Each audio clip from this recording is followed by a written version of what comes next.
নমস্কার, এমজেআই কিচেনের সকল বন্ধুদের স্বাগত জানাই। আজকে আমার রেসিপি পালং শাকের ছোলা কচু, বেগুন, সিম সব দিয়ে বানানো, খেতে খুব সুস্বাদু হয়। আসুন ভিডিওটা শুরু করি। বন্ধুরা, ছোলা কচুটা একটু ভেজে নিয়েছি, এটা সেদ্ধ হতে দেরি হয় তার জন্য। আর এখানে অনেকটা আছে, তাই আমি দেখাইনি। আমার এতটা কচু লাগবে না, তাই আমি তুলে নিচ্ছি।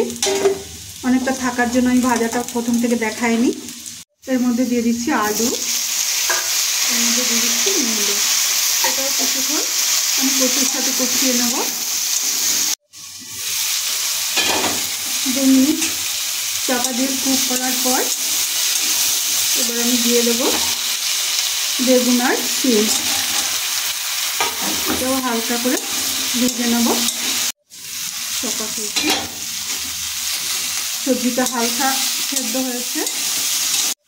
আমি এর মধ্যে এবার দিয়ে দিচ্ছি পালং শাক। আমি এবার পালং শাকগুলো সব সবজির সাথে মিশিয়ে নেব। পালং শাকটা নরম হয়ে গেছে, এবার আমি এটাকে নামিয়ে নেব।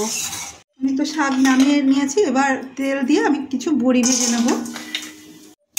বড়িটা লাল লাল করে ভেজে নিয়েছি, এবার আমি তুলে দিচ্ছি। আর এটা আমার সজনে ফলের বড়ি, তাই একটু কালচে, ঘরে দেওয়া বড়ি। আমি তেল কমিয়ে নিয়েছি, ওই তেলে আমি দিয়ে দিচ্ছি তেজপাতা, শুকনো লঙ্কা ফোড়ন, সাথে দিয়ে দিচ্ছি 5 ফোড়ন। এরপর দিয়ে দিচ্ছি টমেটো আর কাঁচা লঙ্কা চেরা, আর দিয়ে দিচ্ছি আদা বাটা। এটা আমি কষিয়ে নেব। টমেটোটা হালকা নরম হয়েছে, এরপর আমি দিয়ে দিচ্ছি জিরে আর ধনে বাটা, দিয়ে দিচ্ছি লবণ, আর দিচ্ছি কাশ্মীরি লঙ্কা গুঁড়ো আর হলুদ। এটা একটু নেড়ে নেবো, আর এর সঙ্গে একটু জল দেবো যাতে মশলাটা পুড়ে না যায়।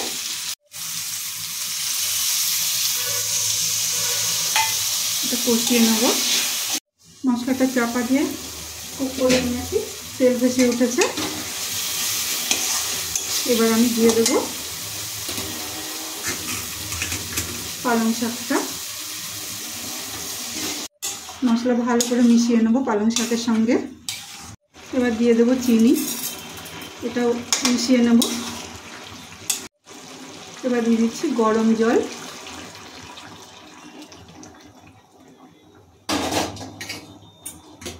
সঙ্গে দিয়ে দিচ্ছি বড়ি। এটা মিশিয়ে ঢাকা দিয়ে আমি কুক হতে দেবো। এটা আমি পালং শাকের রসা করছি, তাই আমি জলটা একটু বেশি দিয়ে দিয়েছি। চাপা দিয়ে কুক করেছি, তেল ভেসে উঠেছে আর সবজিও সম্পূর্ণরূপে সেদ্ধ হয়ে গেছে। আমি এবার নামিয়ে সার্ভ করব। বড়ি, ছোলা কচু দিয়ে পালং শাকের রসা রেসিপিটা যদি ভালো লাগে লাইক করুন, সাবস্ক্রাইব করুন, আর সবসময় আমার সঙ্গে থাকুন। সবাই ভালো থাকুন, সুস্থ থাকুন।